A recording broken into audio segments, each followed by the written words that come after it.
Hello दोस्तों, नमस्कार। मैं सतीश कुमार एक बार फिर पहलवान गुरुदीन ग्रुप ऑफ कॉलेज के यूट्यूब चैनल पर आप सभी का हार्दिक स्वागत करता हूं।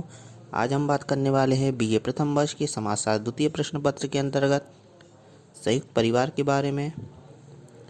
अगर अभी तक आपने हमारा चैनल सब्सक्राइब नहीं किया है तो कृपया चैनल सब्सक्राइब करें, लाइक करें, कमेंट करें, शेयर करें। साथ ही साथ नीचे दिए गए बेल आइकन को क्लिक करना ना भूलें ताकि नई नई नोटिफिकेशन आप तक आसानी से पहुँच सके। आइए दोस्तों, शुरू करते हैं। संयुक्त परिवार उस परिवार को कहते हैं जिसमें कई पीढ़ियों के सदस्य एक ही मकान में रहते हैं, एक साथ भोजन करते हैं तथा जिनकी संपत्ति और आय सामान्य होती है। इरावती कर्वे के अनुसार एक संयुक्त परिवार उन व्यक्तियों का एक समूह है जो साधारणतया एक मकान में रहते हैं, जो एक रसोई में पका भोजन करते हैं, जो सामान्य संपत्ति के स्वामी होते हैं और जो सामान्य पूजा में भाग लेते हैं तथा जो किसी न किसी प्रकार एक दूसरे के रक्त संबंधी भी होते हैं। I.P. देसाई के अनुसार हम उस परिवार को संयुक्त परिवार कहते हैं जिसमें केंद्रीय परिवार से अधिक पीढ़ियों के सदस्य सम्मिलित हो तथा उनके सदस्य एक दूसरे से संपत्ति, आय तथा पारस्परिक अधिकारों एवं कर्तव्य के द्वारा संबंधित हो। अब बात करते हैं दोस्तों संयुक्त परिवार की प्रमुख विशेषताओं के बारे में। संयुक्त परिवार की विशेषताओं में पहली विशेषता आती है बड़ा आकार। संयुक्त परिवार की सर्वप्रथम विशेषता है कि एकांकी परिवार की अपेक्षा इनका आकार बड़ा होता है। संयुक्त परिवार का आकार बड़ा होना स्वाभाविक ही है क्योंकि इसमें अनेक पीढ़ियों के लोग इकट्ठे होकर रहते हैं। एक संयुक्त परिवार में सामान्यतया 3 से 4 पीढ़ी के सदस्य रक्त संबंधी और विवाह के द्वारा सम्मिलित होने वाले सदस्य रहते हैं। अतः यह कहा जा सकता है कि परिवार का बड़ा होना संयुक्त परिवार की एक प्रमुख विशेषता है, किंतु शर्त यह है कि परिवार का आकार कई पीढ़ियों के इकट्ठे होकर रहने से बड़ा होना चाहिए। दूसरी विशेषता आती है संयुक्त निवास स्थान। संयुक्त परिवार में 2 या 3 से अधिक पीढ़ी के सदस्य एक ही घर में निवास करते हैं। यदि कोई सदस्य व्यापार, भ्रमण, नौकरी, शिक्षा या अन्य किसी कारणवश दूर जाकर रहता है तब भी वह संयुक्त परिवार का सदस्य ही माना जाता है। व्यावसायिक दृष्टि से यदि अलग अलग स्थानों पर एकांकी परिवार बसाकर भाई बंधु रहें और उनका एक संयुक्त निवास हो तो भी उसे संयुक्त नहीं कहा जा सकता।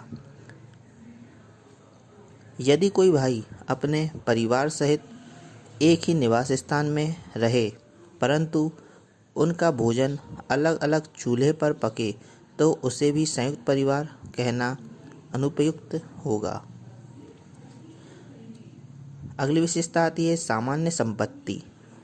सामान्य संपत्ति होना प्रत्येक संयुक्त परिवार की आवश्यक विशेषता है क्योंकि व्यावहारिक रूप से कोई भी परिवार संयुक्त परिवार तब तक नहीं होता जब तक कि सामान्य संपत्ति ना रखता हो। संयुक्त परिवार के अंतर्गत परिवार की संपत्ति का उपयोग या लाभ न होकर परिवार के सभी सदस्यों के लिए उपयोग और लाभ होता है।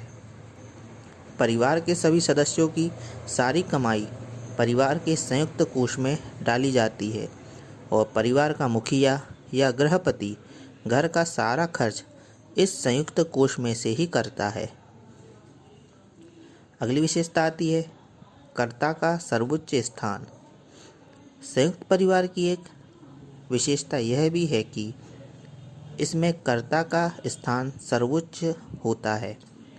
यही संपूर्ण परिवार की नीतियों को स्पष्ट करता है, सदस्यों के बीच कार्यों का विभाजन करता है, आय कोष को सुरक्षित रखता है तथा परिवार के नियमों की अवहेलना करने वालों के लिए दंड की व्यवस्था भी करता है। सांस्कृतिक कार्यों को पूरा करना भी कर्ता की ही जिम्मेदारी होती है।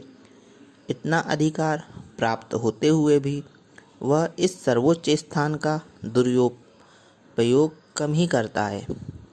वह ऐसा न करके एक प्रजा हितकारी शासक की भांति सामूहिक कल्याण को अपना लक्ष्य मानता है।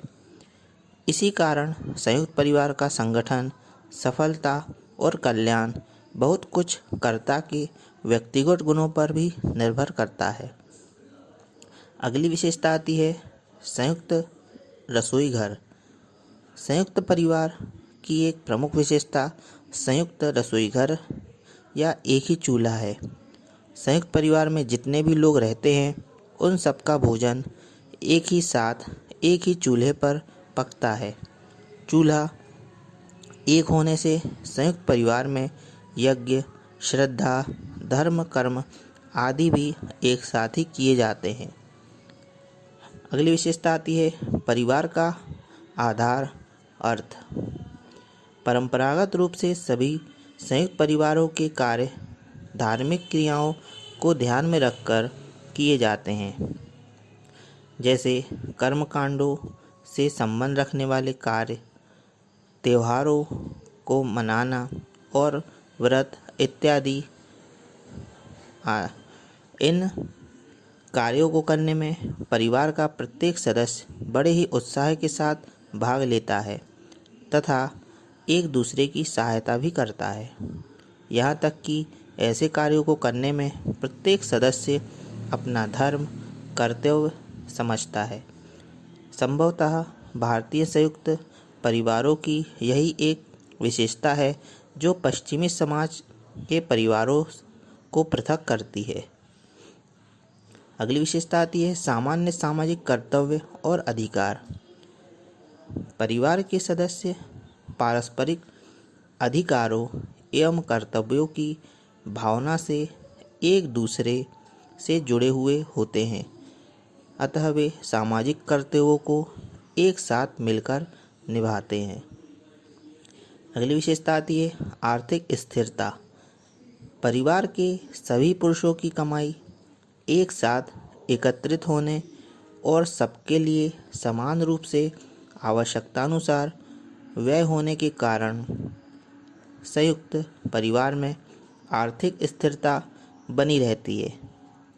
किसी एक सदस्य की आमदनी किसी माह रुक भी जाए तो परिवार के सामान्य कोष पर अधिक प्रभाव नहीं पड़ता है। अगली विशेषता आती है सांस्कृतिक निरंतरता। संयुक्त परिवार की एक प्रमुख विशेषता पीढ़ी दर पीढ़ी सांस्कृतिक निरंतरता का बना रहना भी है। संयुक्त परिवार में नई पीढ़ी को पुरानी पीढ़ी के बड़े बड़े अपने अंकुश में रखते हैं। इसमें नई पुरानी पीढ़ी के आचार, विचार, प्रथा, परंपरा, धर्म, कर्म, व्यवहार आदि को निष्ठापूर्वक अपनाती चलती है। इस प्रकार प्राचीन काल से मूल्यवान धरोहर के रूप में प्राप्त सांस्कृतिक संपत्ति को अक्षुण्ण बनाए रखने का श्रेय बहुत कुछ संयुक्त परिवार प्रणाली को भी मिला हुआ है। तो दोस्तों, आज हमने बात की संयुक्त परिवार की परिभाषाओं तथा विशेषताओं के बारे में। आपको वीडियो कैसा लगा कमेंट बॉक्स में अवश्य लिखें। नए वीडियो के साथ मैं आपके समक्ष पुनः उपस्थित होऊंगा। तब तक के लिए नमस्कार, धन्यवाद।